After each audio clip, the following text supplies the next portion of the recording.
If you want to become a better photographer, you need to stop chasing likes.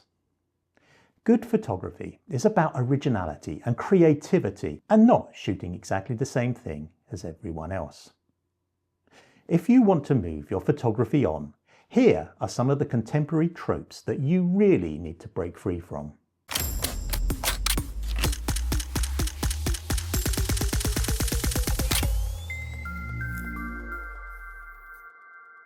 Now I want to start off by saying there's nothing wrong with shooting the more common tropes. You can learn some really good technical skills in doing so. However, you are not pushing your own creativity or imagination by returning to these types of shots again and again. So why do we keep returning to these types of shots? Put simply, it's because they get likes, shares and comments. However, chasing likes is a false equivalency. The majority of people that will be liking these types of images are non-photographers. They prefer the striking over the creative. They prefer the familiar over imagination. The problem is that those likes that we might get from shooting these tropes give us an overinflated sense of our own ability. And that leads to complacency. And complacency leads to creative stagnation. Brutally honest critique is something that's vital to a photographer's development. It's also something that I'll be covering in a future video. But for now, let's have a look at some of the tropes that you might want to avoid. And we'll start with the supermoon. If, like me, you remember there being a full moon once every 28 days, then the concept that there's in fact a supermoon might be a little alien. Supermoon is an astronomical term coined in 1979. However, these days it has been hijacked by social media and every full moon seems to be called a supermoon. Supermoon images have been around for a long time and done well, they can still be very striking images. However, they are no longer original or even creative in many cases. All a supermoon image is saying is that you have a very long lens and a smartphone app. They are not especially difficult to shoot, nor are they in most cases particularly creative. The trope continues merely due to the thirst of social media to see them. However, I suspect that trend will be dying out soon.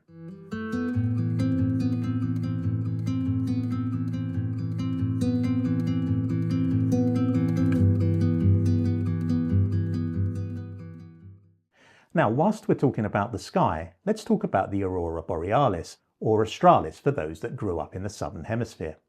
I grew up in awe of amazing aurora images, mountainous snowscapes with eerie green lights above. They were truly inspirational photos. However, these images were nearly always taken deep inside the Arctic Circle with crystal clear skies and no light pollution. The aurora has been making the rounds south of the Arctic quite a bit this last year, and with it comes a relatively new photographic trope. The thing is though, the aurora at lower latitudes is but a green smudge on the distant horizon, barely visible to the naked eye, but very visible to camera sensors. Very visible, that is, if you whack the ISO up and then slide the saturation levels to 11 in post. That massive saturation boost also tends to add reds, magentas and various other colours into the sky, giving us the modern day equivalent of a bad HDR day. But all the while social media laps these shots up, with its insatiable appetite for the visually striking, the trope will continue. At least until the aurora dies down a little. Nothing screams, I can't find a good composition like a puddle reflection shot. And let's be honest, putting multi-$1,000 cameras down close to dirty puddles on busy streets is really upping the risk factor for a few extra likes. The fact is that any street anywhere has much stronger compositions than a dirty puddle. It's generic, it's overused, and often requires more than a little post-production to make it look anything other than average. It's an easy shot to take. It's a lazy, unoriginal Instagram trope that might get likes, but will certainly not make you a better photographer.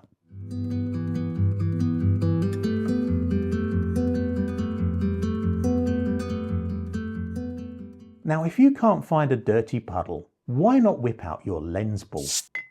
Psychic and mediums can spot a mark a mile off. Crystal ball sellers, however, realised that the number of marks was declining, and so they needed to find a new way to market their psychic wares. And so the lens ball was born, as was the trope of viewing perfectly photogenic locations upside down in a glass sphere.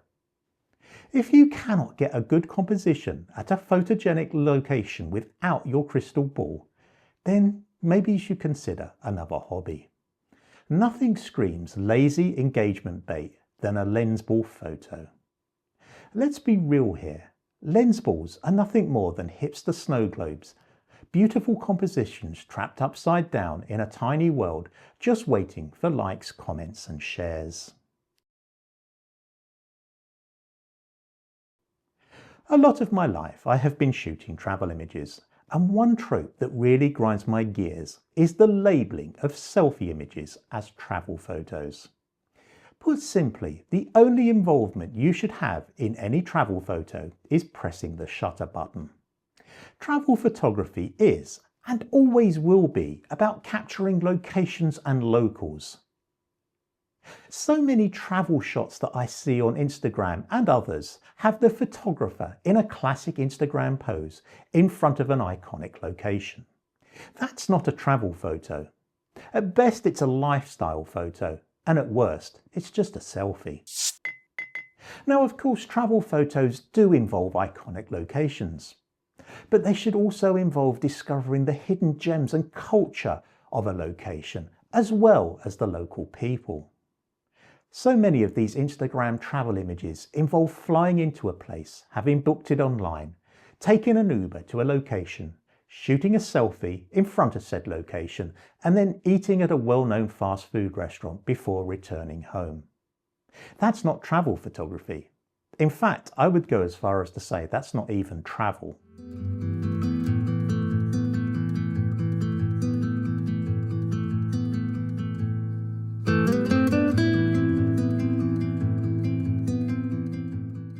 I love flying drones. I've done a number of relevant CAA qualifications and currently own 2 DJI drones. However, I realised early on that drones are not about flying high. They're about flying your camera into inaccessible locations. Even now, 10 years into the world of drone photography, so many images I see are taken from the maximum legal altitude. Some even above the maximum legal altitude. Drone photography, while striking, still needs good composition to make a great image. Now, whilst looking directly down on interesting patterns can make for some great images, shooting straight ahead at 120 meters rarely does. Most of the best drone images that I have taken have been at relatively low level, where actually framing a good composition is easier, yet equally as striking.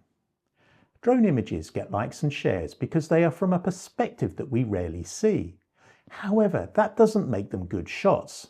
Drones are ubiquitous now, and like other tropes that I have mentioned, the shots have become generic and lacking in creativity.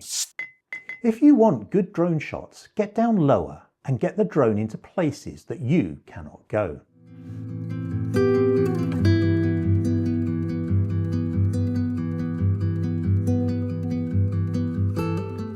As I mentioned at the top, shooting tropes is not always a bad thing.